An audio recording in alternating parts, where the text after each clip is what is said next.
अब तो दाना भरने वाला है। हम भुट्टा मक्का लगाए हैं, देखना ठाकुर जी पचगोटिया ना हो जाए, बढ़िया से भर देना। बढ़िया से भरेगा, भगवान की कृपा हो, है ना। कर्म करने पे अहंकार नहीं करना है, और जब कर्म बढ़िया करेंगे, अहंकार नहीं करेंगे, तो भगवान की कृपा होगी ही होगी। आपको हराने वाला कोई नहीं है। भगवान का भोजन है भाव और अहंकार।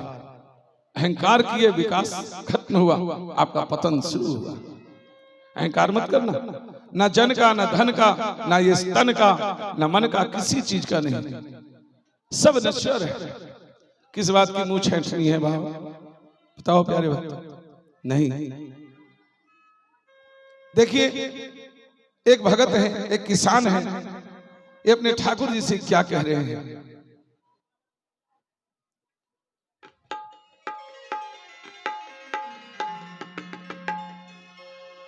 लागी लगन मत तोड़ना हो, लागी लगन मत तोड़ना, प्रभु जी मोरी लागी लगन मत तोड़ना, प्रभु जी मोरी लागी लगन मत तोड़ना, लागी लगन मत तोड़ना हो, लागी लगन मत तोड़ना, प्रभु जी मोरी लागी लगन मत तोड़ना, हरि जी मोरी लागी लगन मत तोड़ना।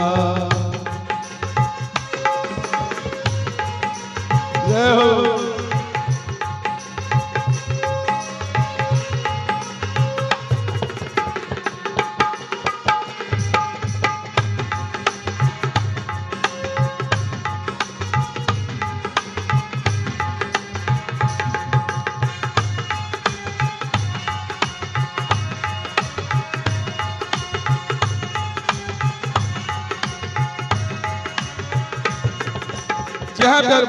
अब देखिए दास क्या कह रहा है। खेती बुआई मैंने तेरे ही नाम की, खेती बुआई मैंने तेरे ही नाम की, खेती बुआई मैंने तेरे ही नाम की, खेती बुआई मैंने तेरे ही नाम की। ये दास कहता है ठाकुर जी, खेती तो हमने बो दिया है, मक्का लगाया है, लेकिन हम खेती बोने वाले हैं, दाना भरने वाले आप हैं। मेरे भरोसे मत छोड़ देना, हम आपके भरोसे खेती किए हैं। मेरे भरोसे मत छोड़ना हो, मेरे भरोसे मत छोड़ना, प्रभु जी मोरी लागी लगन मत तोड़ना, हरि जी मोरी लागी लगन मत तोड़ना, लागी लगन मत तोड़ना हो, लागी लगन मत तोड़ना, प्रभु जी मोरी लागी लगन मत तोड़ना, हरि जी मोरी लागी लगन मत तोड़ना।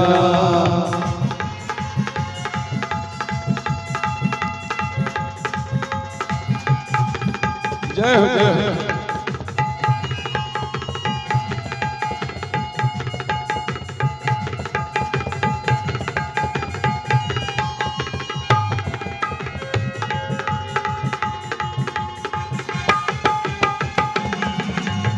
श्री राधे।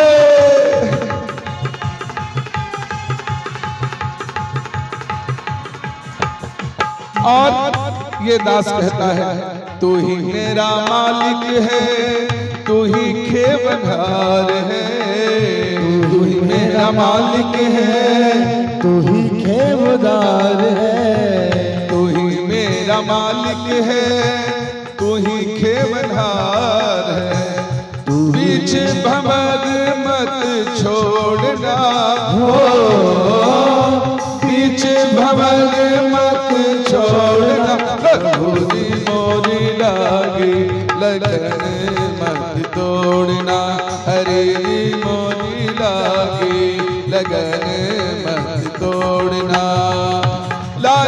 लगन मत तोड़ना हो, लागी लगन मत तोड़ना, हरि जी मोरी लागी लगन मत तोड़ना, हरि मोरी लागी लगन मत तोड़ना।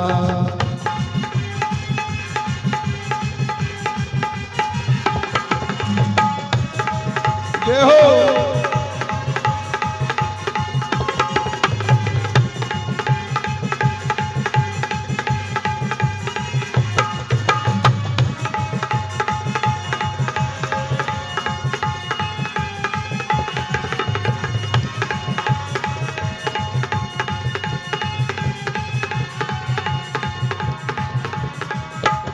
जी हाँ प्यारे भक्तों, इसके आगे ये दास कहता है अपने ठाकुर से, हे ठाकुर जी, जैसे एक सेठ ब्याज का ब्याज लेता है, आप मेरे ठाकुर हो, भगवान हो, हम जीव हैं, हमसे गलती और पाप तो होता ही है और हुआ भी होगा, तो देखना हमारे पाप का पाप, पाप का पाप मत जोड़ना, चक्रवृद्धि ब्याज हमारे पाप में मत जोड़ना, जितना पाप हो उतना ही सजा देना है। तो कह रहा है ये दास, ये किसान अपने ठाकुर से, तू ही मेरा सेठ है, तू ही साहूकार है, तू ही मेरा सेठ है, तू ही साहूकार है, तू ही मेरा सेठ है, तू ही साहूकार है, तू ही मेरा सेठ है, तू ही साहूकार है, ब्याज पे ब्याज मत जोड़ना हो, ब्याज पे ब्याज मत जोड़ना, प्रभु जी मोरी लागी लगन मत तोड़ना, हरि जी मोरी लागी लगन मत तोड़ना, लागी लगन मत तोड़ना हो, लागी लगन मत तोड़ना, प्रभु जी मोरी लागी लगन मत तोड़ना, हरि जी मोरी लागी लगन मत तोड़ना, प्रभु जी मोरी लागी लगन मत तोड़ना, हरि जी मोरी लागी लगन मत तोड़ना। बोले वृंदावन बिहारी लाल की जय। जी हाँ प्यारे भक्तों, देखिए भगवान के चरणों में आपके बीच के कैलाश भारती जी जो चायचक ममलखा के ही रहने वाले हैं, 51 रुपये ठाकुर जी के चरणों में अपना श्रद्धा सुमन अर्पण किया है। भगवान इनके रोजी रोटी में 4 चांद लगाएं, इनको सुख समृद्धि भगवान प्रदान करें, ताकि वही धन ठाकुर जी के चरणों में ये दान कर सके। आइए प्यारे भक्तों, आगे की कथा में श्री सुखदेव स्वामी जी महाराज कह रहे हैं, हे राजन, कल की कथा में हमने विराम दिया ध्रुव चरित्र में। ध्रुव कौन है? ध्रुव सत्य है, सुनीति के बालक है। सुंदर नीति से काम करोगे उसका फल ध्रुव होगा। और सुरुचि, अपने रुचि के अनुसार, अपने मन के अनुसार करने वाली का नाम है सुरुचि। तो अपने मन के अनुसार चलोगी तो उसका जो फल होगा उत्तम होगा, लेकिन टिकाऊ नहीं होगा। इसलिए उत्तम को यक्षों ने मार दिया था, है ना। फल टिकाऊ चाहते हो, बहुत दिन तक वर्तमान रहे, आपके जीवन में उसका फल मिलते रहे, तो उसके लिए नीति के अनुसार चलें, है ना जी। सोच समझ के बढ़िया से आप कार्य करें। किसी को गलत लग रहा है वैसा कार्य ना करें, कोई दुखी हो रहा है तो ऐसा कार्य आप नहीं करें। कहने का मतलब सोच समझ के।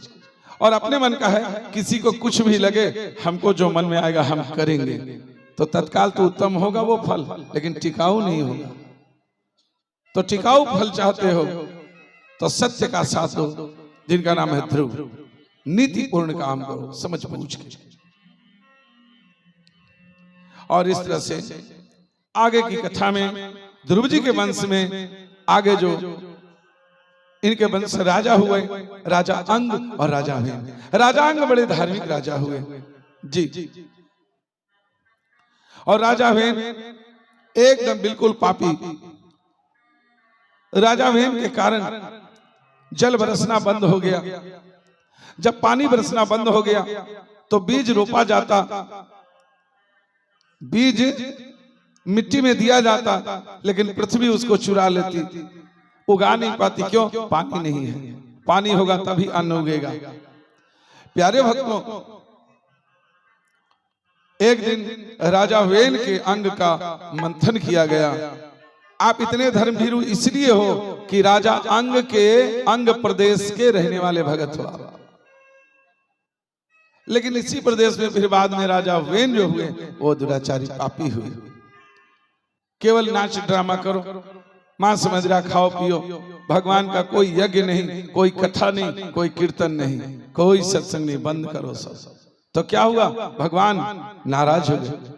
भगवान जब नाराज हुए तो पानी बरसाना बंद किए। पानी बरसना बंद हुआ तो खेती नहीं उगने लगा, अन्न नहीं उगने लगा। अकाल पड़ गया, सूखा पड़ गया तो अकाल हुआ।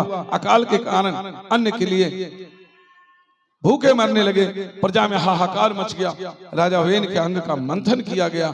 उनके दाएं अंग से एक पुरुष प्रकट हुआ, बाएं अंग से कन्या प्रकट हुई, जिनका नाम हुआ पृथु नारायण महाराज पृथु, और उनकी धर्मपत्नी अर्ची महारानी। एक दिन महाराज पृथु ने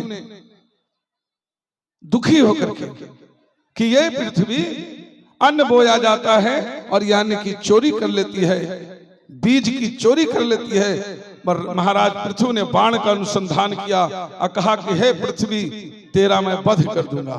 पृथ्वी एक नारी का रूप धारण करके भागने लगती है और कहती है, हे महाराज, हम एक नारी हैं, मेरे ऊपर हाथ उठाना आपको शोभा नहीं देता, क्योंकि आपके पूर्वज का बहुत बड़ा नाम है, राजा अंग, राजा ध्रुव, ये सब तो आपके ही पूर्वज हैं। महाराज पृथु ने कहा, आप कहती हो मैं मां हूं, आप कैसी मां हो? आपके बच्चे भूखे मर रहे हैं और आप कहती हो बीज की चोरी कर लेती हो, कहती हो मैं मां हूं। पृथ्वी माता ने कहा, हे महाराज, मैं क्या करती? आपके पूर्वज जो राजा वेन हुए बड़े पापी हुए, कभी कथा कीर्तन यज्ञ नहीं होने दिया, तो मैं क्या करती? पानी बरसना बंद हो गया। जब पानी बरसना बंद हो गया तो मैं सूखे में कैसे बीज को उगा देती? मैं बीज की चोरी करने लगी। हे महाराज पृथु, अगर आप अन्न धन से देश को पूरी देखना चाहते हैं तो आप यज्ञ करें। महाराज आप यज्ञ करें। कौन यज्ञ? हवनात्मक यज्ञ। ये जो हो रहा है ये विश्व के कल्याण के लिए, अपना तो कल्याण है ही, लेकिन पूरे विश्व का कल्याण। भारत भूमि के आप हैं, अपना धन खर्च करके जाओ जी, धुआं पाकिस्तानियों को भी स्वस्थ कर दो, ये चाइना वाले को भी प्रदान कर दो, सारे वर्ल्ड के जितने लोग हैं वहां तक जाओ, सबका कल्याण। क्योंकि हमारा नारा होता है क्या? धर्म की जय हो और विश्व का कल्याण हो। केवल अपने चांचक टोला का ही हम कल्याण करने के लिए यज्ञ नहीं कर रहे हैं, हम कर रहे हैं पूरे विश्व के कल्याणार्थ ये यज्ञ हो रहा है ना?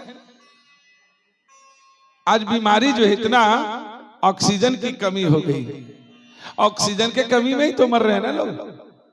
कोरोना जो होता है उसमें क्या लगता है? सिलेंडर गैस, ऑक्सीजन सिलेंडर कम हो गया, ऑक्सीजन नहीं मिल रहा है तो क्या होगा? तो मर जाएंगे। तो ऑक्सीजन तो आपके घर में है, ऑक्सीजन से आप जुड़िए। घर में कपूर घी का आरती जलाइए रोज, आपके घर में ऑक्सीजन है। आप जो है तिल गुड़ जौ घी चावल, ये 5 समिधा को आप जलाइए, घर में ऑक्सीजन हो, है ना? इतने दिनों के बाद, 11 साल के बाद प्यारे भक्तों, आज मैं फिर यहाँ चांचक ममलखा में मैं पधारा हूँ। 11 साल पहले गंगा तट पे थोड़ी सी आगे, और क्या, थोड़ा सा आगे यज्ञ हुआ था, उसमें मैं यहाँ ठाकुर जी की कृपा से यहाँ प्रस्तुत हुआ था। आज 11 साल के बाद फिर वही चांचक के भगत जी लोग हमें याद किया है और आज मैं यहाँ पधारा हूँ। मैं अपने आप को ही बड़ा भागी मानता हूँ कि गंगा तट पे भगवान की कथा सुनाने का मौका मिला है। वैसे हमें गंगा जी की कृपा बनी हुई है, ठाकुर जी जाने, मैया सुन ली है। अभी मैं महाराजपुर के उस पार, वहां से मैं एक दिन विराम किया हूँ 8 को मैं आया, 9 में आश्रम में और 10 को मैं यहाँ आ गया हूं। महाराजपुर के उस पर जाएंगे तो गदाई दियारा, लालमोहन दियारा, मकैया दियारा, ये सब दियारा। महाराजपुर पहाड़ है ना, ठीक उसके नदी को पार कीजिए, 2 छोटी छोटी गंगा नदी को पार करके और मैं वो कथा कह रहा हूं। बिल्कुल गंगा नदी किनारे संत लोग विराजे थे। क्या बात है, ये कृपा माँ की है, ये ठाकुर जी की कृपा है। और वही आप इस रात्रि में, ये गंगा तट ही है, इसको मत समझना हम दक्षिण वाले हैं, आप दक्षिण राज वाले नहीं हैं, आप गंगा तट वाले हैं। कितनी दूर, और गंगा जी दूर थी ना, आ रही है, बगल आ गई है, काटते हुए आ रही है। ये मत बोलना कि गंगा किनारा नहीं है, गंगा तट पे ये यज्ञ हो रहा है। तो प्यारे भक्तों, यज्ञ करना चाहिए। यज्ञ से हमें क्या प्राप्त होता है? शुद्ध ऑक्सीजन। शुद्ध ऑक्सीजन क्या करता है? कार्बन डाइऑक्साइड को काटता है, खराब धुआं को काट करके शुद्ध वातावरण बनाता है। और जब शुद्ध वातावरण होता है तो बादल तैयार होता है। ये तो विज्ञान की बात है। चलो आध्यात्म में हम देवी देवताओं के नाम से आहुति देते हैं, तो स्वाहा नाम की जो देवी है वो ले जाकर के आहुति हमारे ठाकुर जी तक पहुंचाती है। ओम श्री गणेशाय नमः स्वाहा, ओम नारायणाय स्वाहा, ओम महालक्ष्मी नमः स्वाहा, भगवती देव्यै नमः स्वाहा, शीतला देव्यै नमः स्वाहा। ये जो आहुति देवता के नाम से दे रहे हैं, तो ये आहुति उनके नाम से देते हैं, तो स्वाहा देवी उसका फल देवताओं तक पहुंचाने वाली है। उनका नाम है स्वाहा, इसलिए हम आहुति के बाद कहते हैं स्वाहा, है ना जी। नारायणाय स्वाहा, श्री गणेशाय नमः स्वाहा, ये स्वाहा का उच्चारण करते हैं। तो भगवान क्या होता है? प्रसन्न होते हैं, भगवान खुश होते हैं। अरे भगत अपना खर्च करके हमारे नाम से आहुति दे रहे हैं, हमको इनको जल देना चाहिए। भगवान प्रसन्न होते हैं और आपको पानी बरसा देते हैं। जल यहाँ भी मिलेगा, आप प्रतीक्षा करो। लेकिन हम यही कहेंगे कि हे ठाकुर जी, हमारे जग को होने दीजिए, बीच में मत दीजिएगा पानी, नहीं तो बिल्कुल भी गड़बड़ हो जाएगा। बीच में मत देना, हमारे जग को विराम होने दो, आप जितना बरसाना होगा पानी बरसा दो, है ना। हमारे जग को पूर्णता ढंग से, एकदम शुद्ध ढंग से, बढ़िया से आप इसको होने दें। ठाकुर जी उसके बाद आप वृष्टि देना।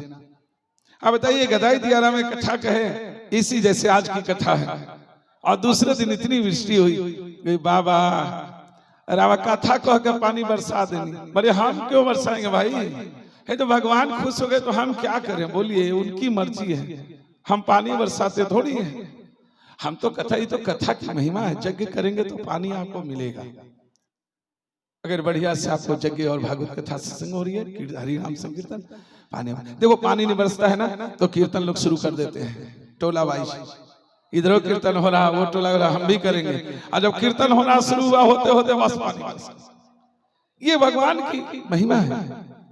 आप यज्ञ करेंगे ना, हरि नाम संकीर्तन यज्ञ है, वो भी है ना, नाम यज्ञ है, नाम संकीर्तन यज्ञ, ये हवनात्मक यज्ञ है। और ये ज्ञान यज्ञ है। सप्ताह यज्ञ से भगवान खुश होकर आपको पानी देते हैं, जल बरसाते हैं। तब आप मिट्टी में बीज बोते हो, उगता है, और उगता है तो अन्न से आप आनंदित हो जाते हो। आइए अब वैदिक भाषा में आप सुने, जज्ञात भवति पर्जन्य, है ना। यज्ञ करने से भगवान पानी बरसाते हैं। पर्जन्य मतलब वृष्टि, जल बरसना जी। जज्ञात भवति पर्जन्य, पर्जन्यात अन्न संभव। और जब पानी बरसेगा तभी अन्न पैदा होगा, संभव है कि अनाज होगा। अब पानी नहीं बरसेगा तो सूखा में अनाज आपको नहीं मिलेगा, गरीबी और अकाल पड़ जाएगा। इसलिए जग हम लोग करते हैं, जज्ञात भवति पर्जन्य, पर्जन्यात अन्न संभव, अन्नाद भवति भूतानि, और अन्न पाके हम सभी लोग जीते हैं। अन्न ही ब्रह्म है, अन्न भी भगवान है ना, क्योंकि उसके बिना हम जी नहीं सकते। तो कलावन्नगता प्राणा लोका। कलयुग में